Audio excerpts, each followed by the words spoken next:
Berbeda dengan timnas Indonesia yang masih memiliki peluang cukup besar untuk lolos ke semifinal Piala AFF, meski saat ini baru mengemas 4 poin, tim nasional Malaysia justru berada di ujung tanduk dan terancam gagal lolos ke babak berikutnya. Selain Indonesia yang kalah 1-0 di kandang Vietnam, timnas Malaysia juga kalah 1-0 saat bertandang ke Stadion Raja Manggala markas Thailand. Alhasil, Malaysia saat ini tertahan di posisi 3 klasemen dengan 4 poin, berada di bawah Thailand dan Singapura yang sama-sama mengemas 6 poin. Thailand berada di puncak klasemen karena lebih produktif, karena di laga sebelumnya menang telak 10-0 versus Timor Leste. Pertandingan Thailand versus Malaysia yang digelar di Stadion Raja Manggala berlangsung sengit dan diwarnai hujan kartu kuning. Tercatat 4 kartu kuning diberikan untuk Thailand dan 3 kartu kuning diberikan untuk pemain Malaysia. Tak hanya itu, kedua tim juga saling jual beli serangan. Bahkan, andai tidak ada blunder yang dilakukan pemain naturalisasi Malaysia Dacian Lambert, bisa jadi laga ini akan berakhir imbang. Sempat bermain imbang 0-0 di babak pertama, petaka bagi Malaysia terjadi di menit ke-57. Berawal dari keinginan untuk mengamankan bola dengan mengirimkan umpan ke penjaga gawang Malaysia, namun umpan tersebut justru berhasil dipotong oleh Supanat.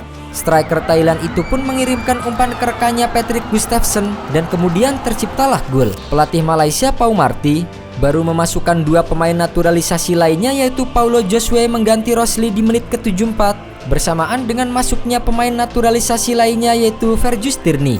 Namun, masuknya 2 pemain itu tidak bisa membuat perubahan. Yang terjadi, Malaysia justru semakin tertekan.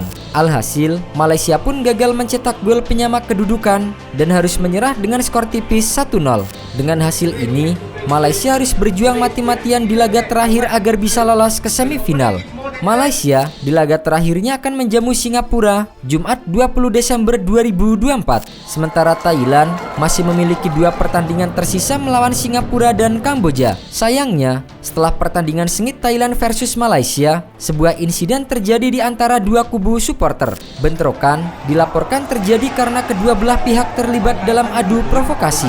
Menurut Stadium Astro, sebanyak 3 supporter mengalami luka-luka, salah satunya luka bocor di kepala. Bentrokan supporter Thailand dengan Malaysia itu direspon cepat oleh AFC. Pertandingan ini di bawah AFF bukan AFC. Saya belum lihat laporannya, saya belum bisa berkomentar. Meski begitu, AFC tetap berpesan kepada semua pihak di bawah naungan mereka untuk tidak lagi membuat kerusuhan. Sementara itu, beberapa saat setelah kekalahan atas Thailand, Federasi Sepak Bola Malaysia atau FAM telah mengumumkan pelatih baru mereka yang akan menangani Harimau Malaya mulai tahun depan, yaitu Peter Klamovski. Nantinya, Peter Klamovski baru akan memimpin setelah Piala AFF 2024 berakhir. Sebab saat ini, tim berjuluk Harimau Malaya itu masih dipimpin oleh Paul Marty yang sejak awal memang ditugaskan sebagai caretaker. Perlu diketahui, Peter Klamovski adalah pelatih utama timnas Malaysia setelah kepergian Kim Panggon.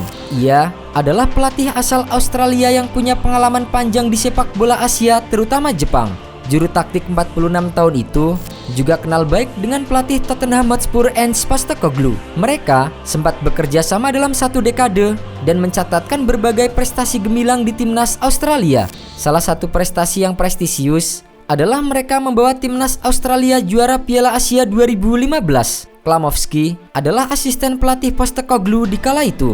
Klamovski kemudian melebarkan sayapnya ke negeri matahari terbit. Ia ikut jejak Postecoglou sebagai asisten pelatih di Yokohama F. Marinos. Mereka kemudian berhasil juara J-League 2018-2019.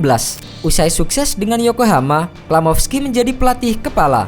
Klamovski kemudian menakodai Shimizu S-Pulse dan Montegio Yamagata di J2 League sebelum merapat ke FC Tokyo. Meskipun belum meraih trofi sebagai pelatih kepala, pria kelahiran Sydney ini dikenal luas di kalangan sepak bola Australia. Reputasinya sebagai pelatih yang inovatif membuatnya mendapatkan pengakuan. FAM pun berharap Peter Klamovski bisa membawa perubahan untuk sepak bola Malaysia yang mulai tertinggal dari tim-tim Asia Tenggara.